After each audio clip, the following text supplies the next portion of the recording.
Heightened insecurity in Manfei in the southwest region of Cameroon. The population has been gripped with fear as separatist fighters burnt to ashes the district hospital. The separatist fighters reportedly sent away patients before setting it ablaze. As part of measures to curb insecurity perpetrated by individuals on the Douala-Yaoundé highway, road users have been banned from moving to and fro the road directly. The instructions were given by Central Regional Governor Nassiri Paul Biya. The minimum wage of Cameroonian workers under scrutiny. The General Union of Cameroonian Workers, UGTC, is proposing 75,000 CFA francs as the minimum wage for workers. This was during a meeting in the nation's capital, Yaoundé, organized by the union.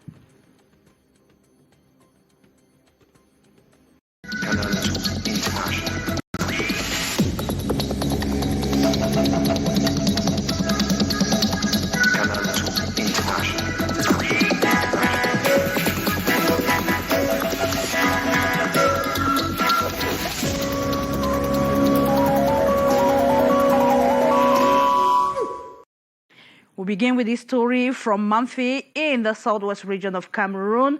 The district hospital in Manfei has been set ablaze by alleged separatist fighters. The early Thursday incidents reportedly left several patients stranded, as most of them were sent out of the hospital premises before the infrastructure was set ablaze. You have the details with Inès Ondouambala from the southwest.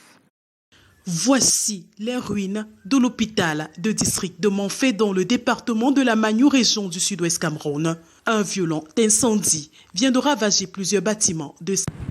Theft and other forms of insecurity are in a steady rise along the Yaoundé-Douala motor road. There was a lot of theft, vandalism, accidents, and even people who are even removing screws from security signs that have been placed. The situation that has prompted a surveillance visit this Thursday morning by Governor Nassiri Paul Biya of the Central Region with firm instructions to road users stating their limits and banning heavy-duty trucks from plying the roads. From now henceforth, the auto road is not open for people plying Yaoundé-Douala.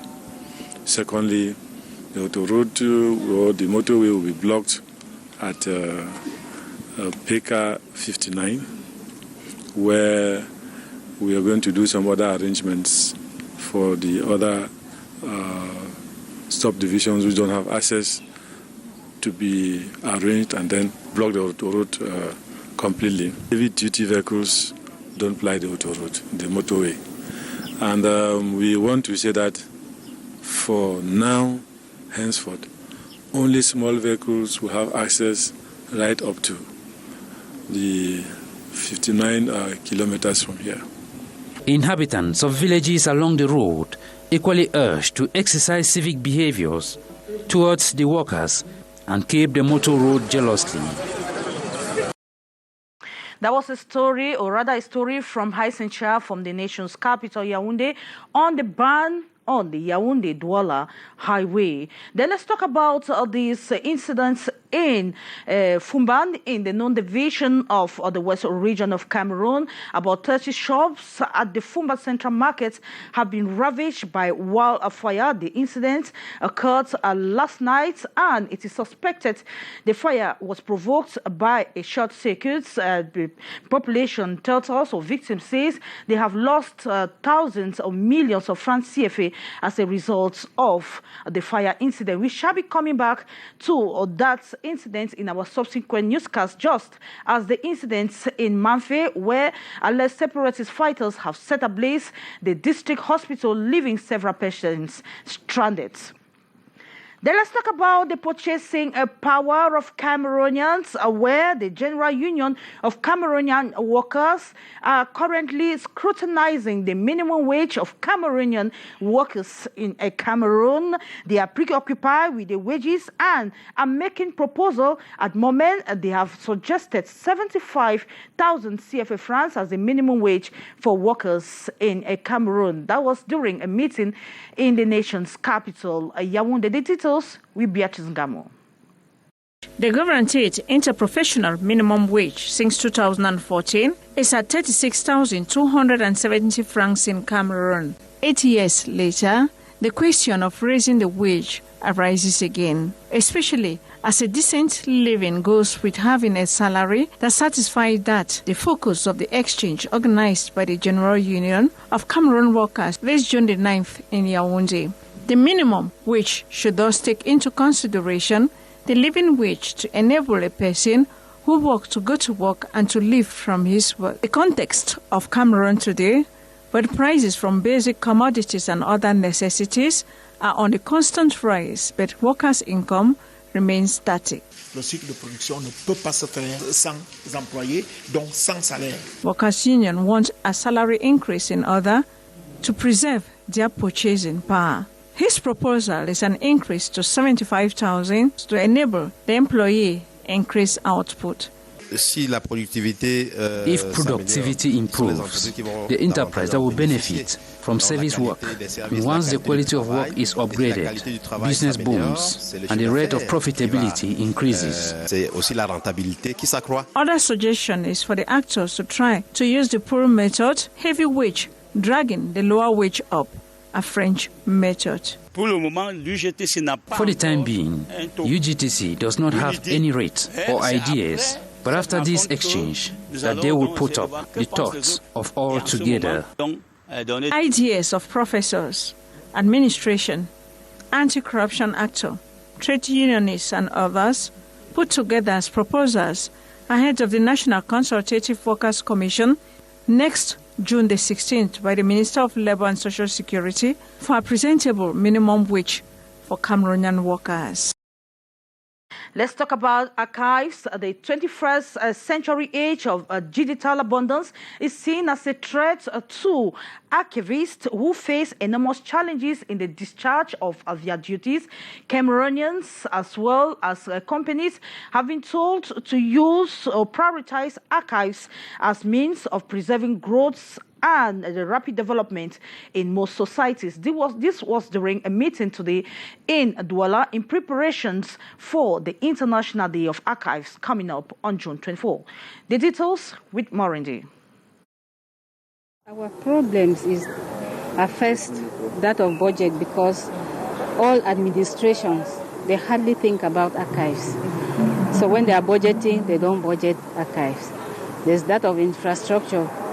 When they are assigning a portion in a ministry or in an institution for archives, it is mostly underground, where you have all sorts of leakages. Their job might be challenging and sometimes described by many as irrelevant in the world of digital abundance, yet archivists still play a crucial role to the development of every society. Yesterday you had a diskette, but now if you store your information in a diskette, there's no drive that you can use. Even the CDs are fast disappearing, and when that happens, we'll have to come back to paper. Liaison Geraldine has passion for archives but remains worried about the future. The enterprise and the administration to keep the archives for posterity, because without archives, posterity will be orphans of the past. In a ceremony that marks the official launching of the International Archives Week in Douala, June 9, the Secretary General representing the Minister of Arts and Culture, seasoned magistrate, and the Director of National Archives of Cameroon all focused on the need for Cameroonians and companies to prioritize archives, preserve and invest in the sector. Archives are us. Archives are our lives. Archives is our future. Archive is the black box, the memory the collective memory of all of us. This year's theme is Bridging the Gap. Archives are the service of administration, efficiency, growth, and competitiveness of companies in Cameroon. The number of children begging on streets in Cameroon's economic city, Douala, is alarming. The children are either sent or accompanied by their parents. Most of them are deprived of their right to education, an act which many city dwellers have decried, saying government must do something to resolve the problem. The details with Stephanie Chin. Though unacceptable by the law, these children are left to roam the streets of Douala as beggars instructed by their parents. They run after pedestrians and private car owners with the hope of getting a coin or note thrown at them. These children are within the age range of 5 to 15, and from our research, some of these children are sent by their parents.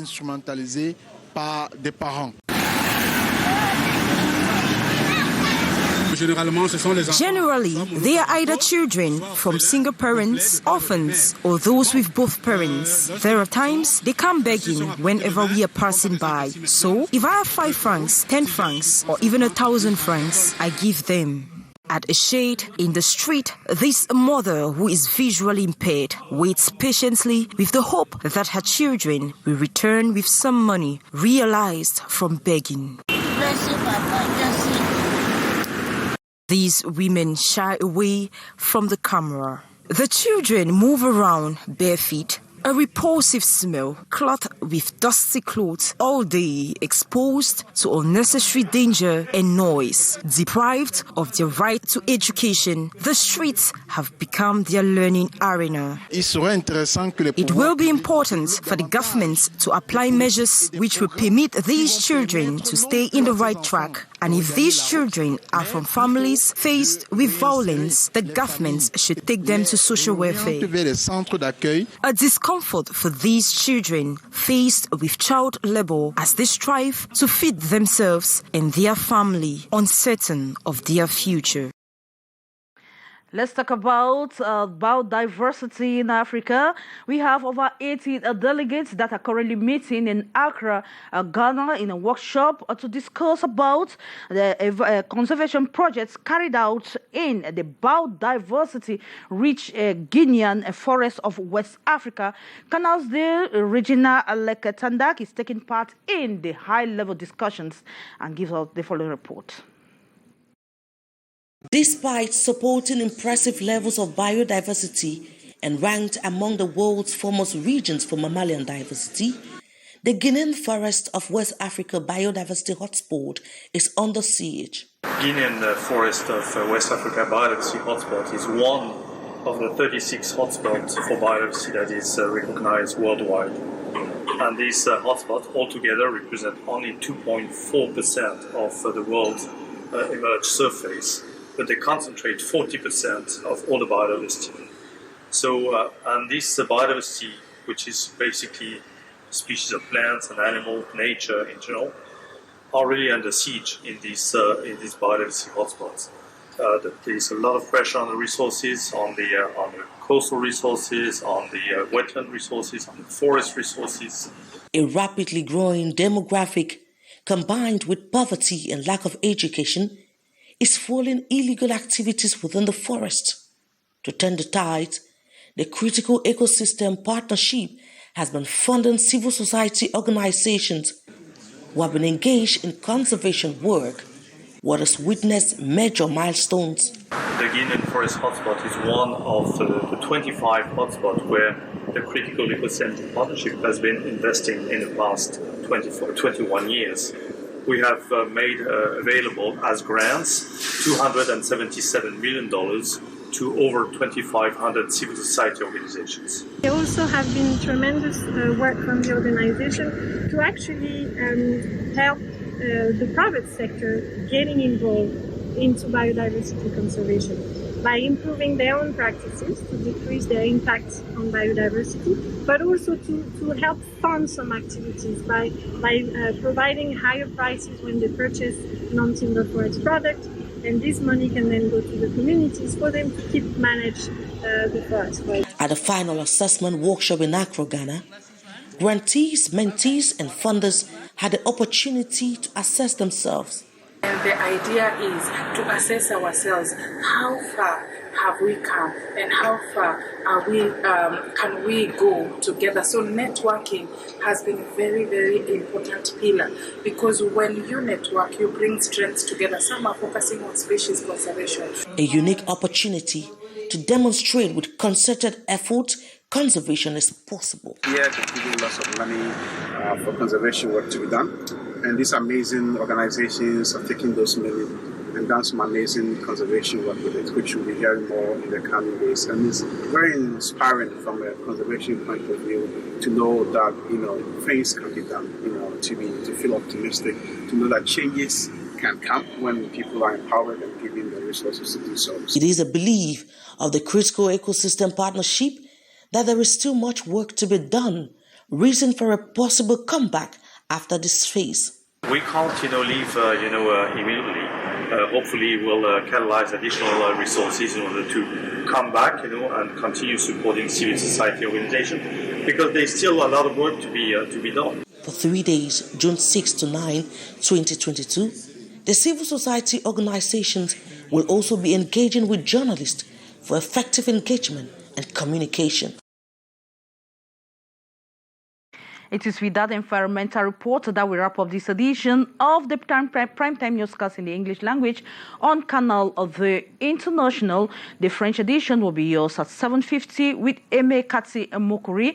Up next is The Brief with Lil Pieju. I'll be yours again, same time tomorrow. God's willing. Bye-bye.